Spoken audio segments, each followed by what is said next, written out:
আসসালামু আলাইকুম। Makeup artist যারা আছে তাদের উদ্দেশ্যে কিছু ভ্রান্ত ধারণা অনেকেই বলতেছে, যে ভ্রান্ত ধারণা হচ্ছে এটাই যে যারা পার্লারে জব করে অথবা যারা পার্লার মালিক তাদের অনেক গুনাহ হয়, এই ইনকামটা হচ্ছে সম্পূর্ণ হারাম ইনকাম। আসলে পার্লার ইনকামটা হারাম ইনকাম না, বাট কিছু কিছু ইনকাম আছে যেটা আপনি মিথ্যা কথা বলছেন, এই সার্ভিসের কথা বলে ওই সার্ভিস দিচ্ছেন, ওইটা আপনার জন্য হারাম হতে পারে।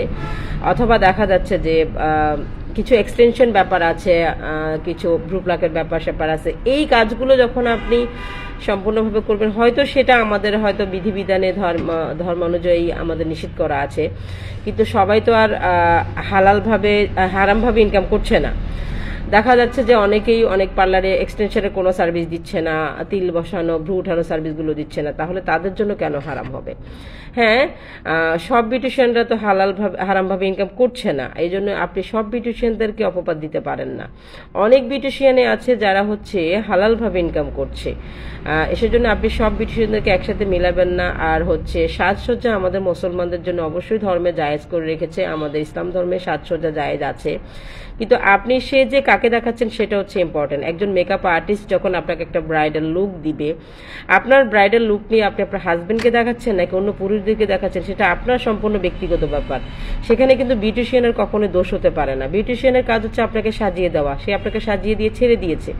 আপনি কোথায় গিয়ে যাচ্ছেন, কোথায় গিয়ে পর্দা মেনটেন করছেন না, সেটা কিন্তু সম্পূর্ণ আপনার উপর ডিপেন্ড করবে, একজন মেকআপ আর্টিস্টের উপর ডিপেন্ড করবে না।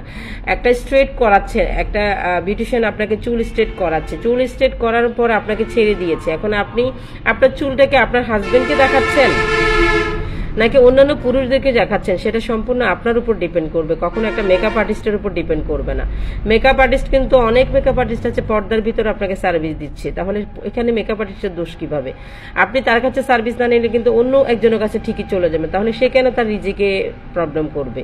অতএব সব মেকআপ আর্টিস্ট একরকম না। আপনারা কিছু কিছু মানুষ আছে বলেন যে পার্লার জব খুব খারাপ, পার্লার জব খারাপ না, আপনি আপনাকে কতটুকু পারফেক্ট রেখেছেন সেটা হচ্ছে ইম্পর্টেন্ট, পার্লারটা ইম্পর্টেন্ট না। পার্লারে তো অনেক মেয়েরাই আছে ধার্মিকভাবে চলেও কাজ করতেছে, অনেক মেয়েরা আছে এক্সটেনশনের কাজ এবং যেটা হারাম সেটা করছে না, তাহলে কি তার ইনকামে সবগুলো কি হারাম?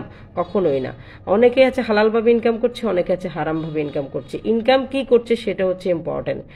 সেজন্যই আমাদের অনেক মেকআপ আর্টিস্টেরও উচিত যে কাজগুলোতে হচ্ছে হালাল আছে সেটাই করা উচিত, যে কাজগুলোতে হারাম আছে সেটা ইগনোর করা উচিত।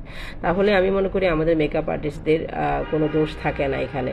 যাই হোক, কি পজিটিভভাবে সবাই নেবেন, নেগেটিভভাবে কেউ নেবেন না। আমি আসলে আমার যতটুকু জানা সেটাই জানছি, এবার আপনি কতটুকু মানবেন সেটা আপনার ব্যাপার। বাট আমি মনে করি সাজসজ্জা মেয়েদের জন্য কখনোই খারাপ না, সেটা অবশ্যই পর্দার ভিতরে হওয়া উচিত। ভালো থাকবেন, আসসালামু আলাইকুম।